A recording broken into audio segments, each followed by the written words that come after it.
नमस्कार साथियों, कैसे आप सभी। मैं सोनी चौधरी एक बार फिर आप सभी का हार्दिक स्वागत करता हूं आपके अपने परिवार एसएससी मेकर में। आज हम डिस्कस करने वाले हैं आपके साइंस के क्वेश्चन जो आपके प्रीवियस पेपर पर आधारित ये क्वेश्चंस होंगे जो आपके विभिन्न एग्जामों में जहां पर क्वेश्चन पूछे गए हैं, चाहे आपका फिजिक्स है, केमिस्ट्री है, बायोलॉजी है, जहां से भी क्वेश्चंस आए हैं वो सारी बातें आज यहाँ पर हम डिस्कस करेंगे कि किस प्रकार के क्वेश्चन किस किस टॉपिक से आपके क्वेश्चन पूछे जाते हैं।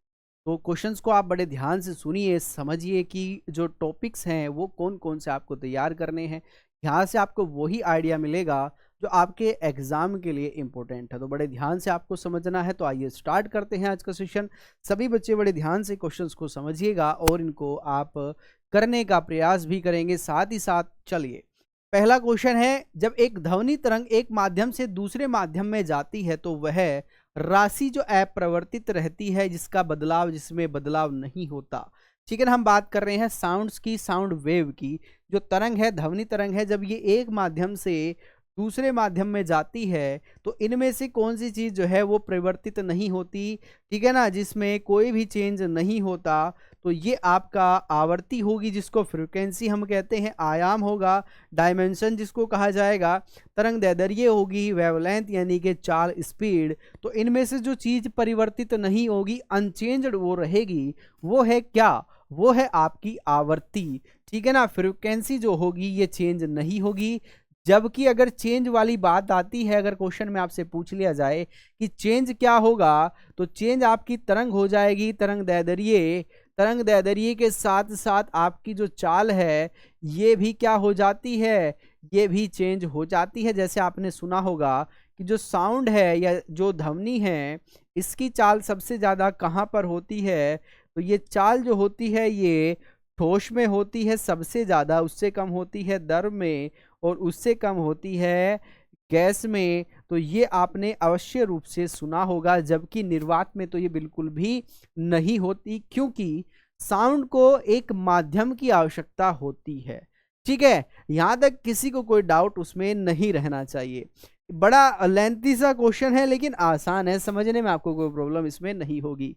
एक मजदूर रेल की पटरी पर कार्य कर रहा था। एक लड़का कुछ दूरी पर अपने कान पटरियों पर रखकर जब मजदूर द्वारा की जाने वाली हथौड़े की आवाज को सुनता है तो उसे आवाज 2 बार सुनाई देती है। इसका कारण क्या है? ठीक है ना, आपने देखा होगा कि जब पटरियां बिछाई जाती हैं तो उस पर मजदूर कार्य कर रहे थे। एक लड़के ने कान लगाया और उसको जो हथौड़ा उसने यूज किया उस पर मारा, उसकी आवाज उसको 2 बार सुनाई दी। इसका रीजन क्या है? ध्वनि का वेग इस्पात में वायु की अपेक्षा अधिक होता है। हमने फिर साउंड की बात की। ठीक है, ध्वनि का वेग वायु में इस्पात की अपेक्षा अधिक होता है। ध्वनि तरंगे रेल की पटरियों के बीच से परावर्तित होती हैं। उसके कान ध्वनि स्रोत से भिन्न दूरियों पर हैं। बड़ा अच्छा सा क्वेश्चन है, क्वेश्चन नंबर 2। लेकिन ध्यान रखिएगा, इसका जो आंसर होगा ये होगा कि जो ध्वनि का वेग है ये इस्पात में यानी कि जो ठोस होता है, जो सॉलिड होता है, इसमें ज्यादा होता है भाई, अकॉर्डिंग टू भी गैस के। ठीक है, तो ऑप्शन नंबर आपका ए यहां पर सही होगा। कौन सा? ए ऑप्शन आपका यहां पर सही हो जाएगा। यानी कि जो साउंड का वेव है ये ठोस में ज्यादा होगा अपेक्षा गैस के, क्योंकि वायु जो है गैसों का मिश्रण है। ठीक है, तो ये बेसिक सी इंफॉर्मेशन है जो आपको पता होनी चाहिए। गर्भ में भ्रूण के विकास को जानने के लिए निम्नलिखित किरणों या तरंगों में से किसका यूज किया जाता है? एक्स किरणों का, सूक्ष्म किरणों का, पराध्वनि तरंगों का या पराबैंगनी किरणों का? Question number 3। तो ध्यान रखिएगा, वैसे तो भ्रूण की जांच ये कराई जाती है कि भ्रूण सही है या नहीं है, कोई उसमें डिसबैलेंस तो नहीं है, समस्या तो नहीं है। ये वहां पर चेक नहीं होता कि वो लड़का है या लड़की है, जो कि कराना भी आपराधिक एक कानून के तहत आता है। लेकिन उसमें जो तरंगे यूज की जाती हैं, अल्ट्रासोनिक तरंगे उसमें यूज की जाती हैं। पराध्वनि तरंगे हम जिनको कहते हैं, ठीक है ना, तो ये आपको ध्यान रखना है। ऑप्शन नंबर सी आपका यहाँ पर सही हो जाएगा। अल्ट्रासोनिक या अल्ट्रासाउंड तरंगे जिनको कहा जाता है। ठीक है, तो ऑप्शन नंबर सी यहां पर आपका सही होगा। नेक्स्ट है, कमरे में रखे जो रेफ्रिजरेटर होता है, फ्रिज होता है, का अगर दरवाजा हम खोल दें, उसका दरवाजा अगर खोल दिया जाए तो आप कमरों में कुछ आप कमरे को कुछ डिग्री ठंडा कर सकते हैं। आप इसको रेफ्रिजरेटर के तापमान तक ठंडा कर सकते हैं कमरे को। आप अंततः कमरे को थोड़ा गर्म कर सकते हैं। आप कमरे को ना तो गर्म कर सकते ना ठंडा कर सकते। अब आप जनरली सोच रहे होंगे कि अगर ऐसा हो जाए तो जो हमारा कमरा है ये ठंडा हो जाएगा। ठीक है, हो सकता है आप ये भी सोच रहे होंगे कि जितना ठंडा फ्रिज है उतना ठंडा ये हो जाएगा, लेकिन आप जो सोच रहे हैं वो बिल्कुल गलत है। यहाँ से बहुत सारी गैसेस बाहर निकलती हैं। हो सकता है कि आपका जो कमरा है ये इसका तापमान और ज्यादा बढ़ जाए, गैसेस के कारण इसका तापमान भी बढ़ सकता है। तो ऑप्शन नंबर सी यहाँ पर आपका सही होगा। ठीक है, चलिए नेक्स्ट क्वेश्चन है कि जल युक्त गिलास में तैरता हुआ बर्फ का टुकड़ा पिघलता है तो पानी का स्तर नीचे गिरेगा, ऊपर उठेगा, वही रहेगा। नीचे गिरना या ऊपर उठना पानी के ताप क्रम पर निर्भर करेगा। When a piece of ice floating in a glass of water melts the level of water, तो ध्यान रखना उसके स्तर पर कोई भी प्रभाव नहीं पड़ने वाला, वो वहीं पर रहेगा, वो झुकेगा नहीं। ठीक है ना, जैसे पुष्पा मूवी में कहा था झुकेगा नहीं साला, तो ये झुकेगा नहीं, ना ही ये बाहर निकलेगा, ये जैसा है ये वैसा ही रहेगा। ठीक है, निम्नलिखित गैस मिश्रणों में से कौन सा गैस वेल्डिंग के लिए उपयुक्त किया जाता है? जो वेल्डिंग, लोहे पर वेल्डिंग होती है ना, जो आप कभी देखा होगा, आपने भी शायद कराई होगी, लोहे पर जो वेल्डिंग होती है, ये दो गैसों का मिश्रण है। कौन कौन सी? एसिटिलीन तथा हाइड्रोजन, ऑक्सीजन तथा एसिटिलीन, हाइड्रोजन तथा ऑक्सीजन, हाइड्रोजन तथा helium. Which of the following gas mixture is used for gas welding? तो गैस वेल्डिंग में जो यूज किया जाता है ये ऑक्सीजन और एसिटिलीन को यूज किया जाता है। तो 6 का आंसर आपका हो जाएगा, क्वेश्चन नंबर 6 का आंसर आपका होगा बी। इसमें दो गैसों का ये मिश्रण होता है। चलिए, निम्नलिखित प्रकार के ऊष्मा इंजनों में जो कार्बोरेटर का प्रयोग होता है किस लिए होता है? आपने देखा होगा मोस्टली ये जो पेट्रोल की गाड़ियां या पेट्रोल की जो बाइक्स होती हैं, पेट्रोल की आती है बाइक्स वैसे तो उनमें कार्बोरेटर होता है। कार्बोरेटर का कार्य क्या है? कार्बोरेटर का कार्य होता है प्रॉपर तरीके से जो ईंधन है उसको बर्न करना, उसको जलाना। ठीक है, उसमें ऑक्सीजन पहुंचाना, ऑक्सीजन और जो आपका ईंधन है उसको मिक्स करना, जिससे वो अच्छी तरीका से जल सके। ठीक है, तो ये कार्य किसका होता है? कार्बोरेटर का होता है। तो भाप इंजन, डीजल इंजन, दोनों डीजल तथा पेट्रोल में या पेट्रोल इंजन में, तो इसका प्रयोग हमेशा पेट्रोल इंजन में किया जाता है। कार्य क्या है कार्बोरेटर का? कार्बोरेटर का कार्य होता है पेट्रोल या ईंधन, जो भी वहां पर शब्द यूज हो रहा है। ठीक है, अगर ईंधन का यूज है तो ईंधन को आपको टिक करना है, और अगर ईंधन का यूज नहीं तो पेट्रोल, जैसे मैंने आपको भी बताया पेट्रोल आपको मिलेगा, तो इन दोनों को मिक्स करना है। ठीक है, प्रॉपर तरीके से मिक्स करना जिससे वो जलने में उसको आसानी हो। ठीक है, क्योंकि अभी हम डिस्कस करेंगे कि जब जो ईंधन है ये पूरा नहीं जलता, पूर्ण तरीके से नहीं जल पाता, तो कौन सी गैस बाहर करता है वो भी हम देखेंगे। ठीक है, तो ऑप्शन नंबर आपका डी यहाँ पर सही हो जाएगा। चलिए नेक्स्ट है, लाल शाही बनाई जाती है फिनोल से, एनिलीन से, कांगो रेड से या इयोसिन से? तो रेड इंक जो होती है ये किससे बनी होती है? तो ये आपको ध्यान रखना है, क्वेश्चन नंबर आपका 8 हो जाएगा। इयोसिन से ये बनी होती है। किससे? जो इयोसिन होता है ये इससे बनी होती है। यहां तक किसी बच्चे को किसी प्रकार का कोई डाउट नहीं रहना चाहिए। इंपॉर्टेंट क्वेश्चन है रेड इंक। धुआं, स्मोग आवश्यक रूप से वायुमंडल में निम्नलिखित में से या निम्नलिखित की उपस्थिति के कारण होता है? ऑक्सीजन और ओजोन की, ओजोन और नाइट्रोजन, ऑक्सीजन और नाइट्रोजन, नाइट्रोजन तथा सल्फर के ऑक्साइड। किसके कारण से स्मोग होता है? Question number 9। तो ये नाइट्रोजन तथा सल्फर के ऑक्साइड के कारण स्मोग आप देखते हैं। ठीक है, जैसे आपने देखा होगा ना, सर्दियों के मौसम में जब आप गांव की तरफ जाते हैं या खेत की तरफ जाते हैं तो आपको वहां पर क्या दिखाई देता है? ज़्यादा कोहरा, धुंध आपको दिखाई देगी। या जो क्षेत्र वनीय क्षेत्र होगा वहां पर इस तरह की चीज़ें आपको ज़्यादा मिलती है अपेक्षा सिटी के। तो वहां पर जो नाइट्रोजन है वो ज़्यादा उत्सर्जित होती है, इसलिए आपको वो दिखाई देती है। चलिए, पेट्रोल तथा डीजल के अधूरे जलने से उत्पन्न होता है, मैंने आपको बताया था अगर पेट्रोल डीजल अधूरा जलेगा तो उससे हानिकारक गैस निकलती है, जो कि आपके और पर्यावरण दोनों के लिए बहुत ही खतरनाक होती है। इससे जो निकलती है, अगर वो अधूरा जलता है, नाइट्रिक ऑक्साइड निकलेगी, नाइट्रोजन डाइऑक्साइड इससे निकलेगी, कार्बन डाइऑक्साइड इससे निकलेगी, या कार्बन मोनोऑक्साइड निकलेगी। उपयुक्त में से कोई नहीं, या उपयुक्त में से एक से अधिक होगा।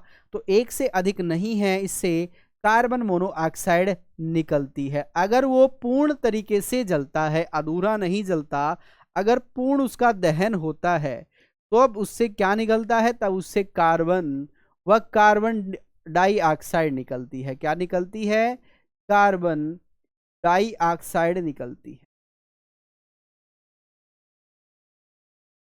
ठीक है, अगर अधूरा जलेगा तो कार्बन मोनोऑक्साइड निकलेगी, अगर पूर्ण जलेगा तो कार्बन मोनोऑक्साइड निकलेगी।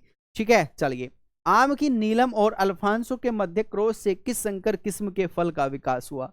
ये जो किस्में हैं अल्फांसो और नीलम, ठीक है, ये दोनों आम की फसलें हैं। तो इनका जो क्रॉस ब्रीडिंग कराया गया, ब्रीडिंग इसको बोलते हैं, तो इससे एक नई फसल जो है बनी आम की, उसको किस नाम से जाना जाता है? आम्रपाली, दशहरी, रत्ना या बादामी? तो इसको हम रत्ना के नाम से जानते हैं। किसके? रत्ना के नाम से भाई इसको जाना जाता है। बाकी कुछ और किस्में हैं जो आपको याद रखनी है, जैसे आपने लंगड़ा आम के बारे में सुना होगा, आपने चोषा आम के बारे में सुना होगा, आपने सफेदा आम के बारे में सुना होगा, आपने दशहरी के बारे में सुना होगा, ठीक है ना, आपने केसर के बारे में सुना होगा। तो ये सभी जो फसलें हैं, और भी फसलें हैं, जातियां हैं, सॉरी, जातियां जो हैं, प्रजातियां हैं, ये और भी प्रजातियां हैं जो आम से रिलेटेड हैं, मैंगो से रिलेटेड हैं। ठीक है, चलिए। भ्रूण किस में मिलता है? फल में, पर्ण में, बीज में या कली में? जो भ्रूण मिलेगा ये किस में मिलेगा? Question number 12। तो ये बीज में मिलता है, जो सीड्स होता है इसमें मिलता है। तो ऑप्शन नंबर आपका सी सही होगा। पौधे नाइट्रोजन को किस रूप में ग्रहण करते हैं? नाइट्रोजन गैस के, नाइट्रेट के, नाइट्रोइट के और नाइट्रेट के, दोनों में कंफ्यूज मत हो जाना। ये नाइट्रोइट है, ये नाइट्रेट है, या ammonia? In what form do plant take nitrogen? तो ये नाइट्रेट के रूप में इसको क्या करते हैं? ग्रहण करते हैं। नाइट्रेट दो चीजों से मिलकर बना है, नाइट्रोजन से और ऑक्सीजन का संयोग होता है। ऑक्सीजन, इन दोनों के संयोग से ये मिलकर बना है। इसी को कहा जाता है क्या? नाइट्रेट कहते हैं। निषेचन की प्रक्रिया कहाँ पर होती है? गर्भाशय में, अंडवाहिनी में, अंड ग्रंथि में, योनि मार्ग में? जो निषेचन की प्रक्रिया है, जिसको हम क्या कहते हैं? फर्टिलाइजेशन कहते हैं। Question number 14।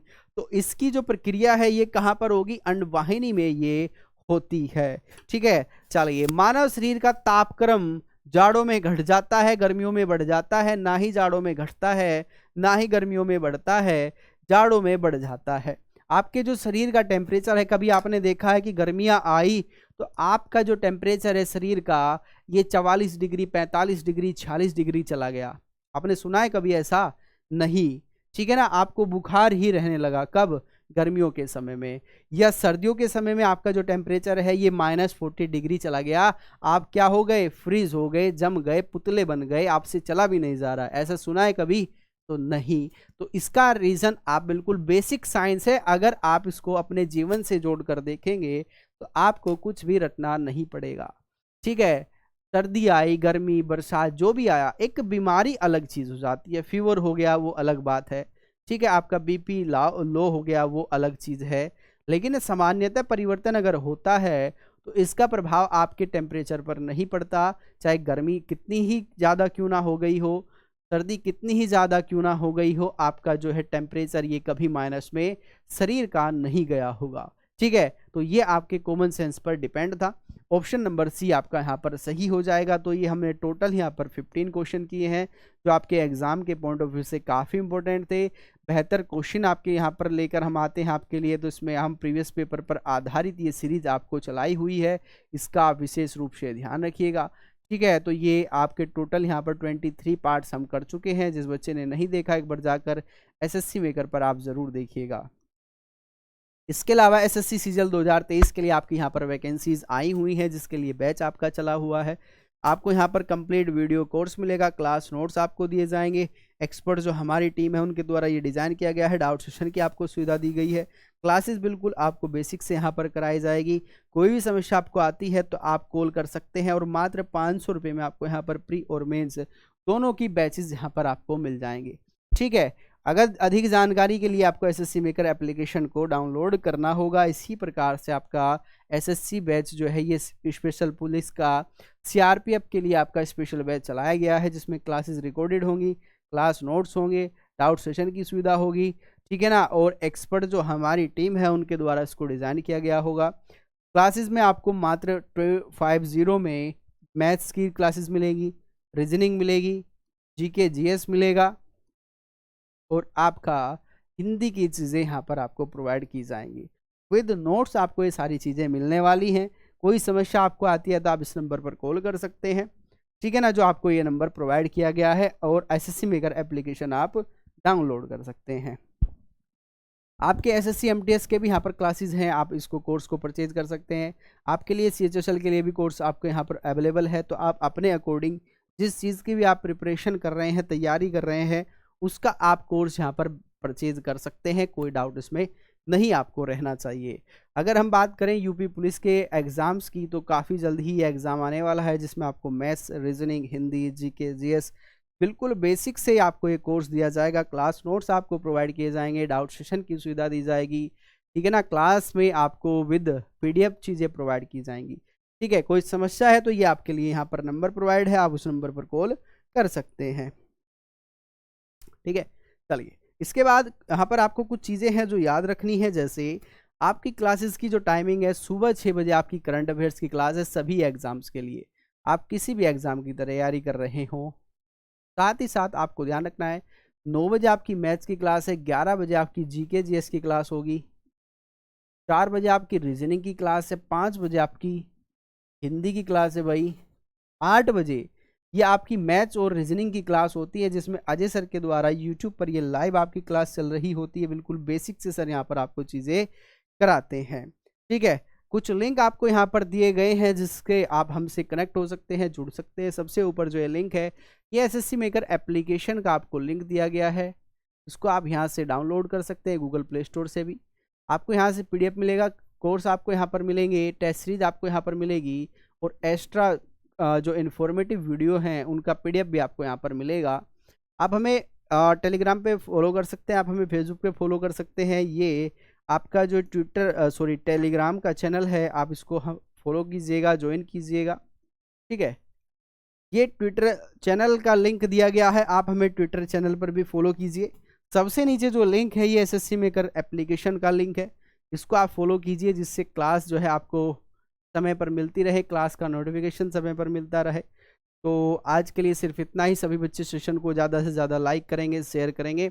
मिलते हैं और एक बेहतरीन वीडियो के साथ, तब तक के लिए नमस्कार, जय हिंद, जय भारत।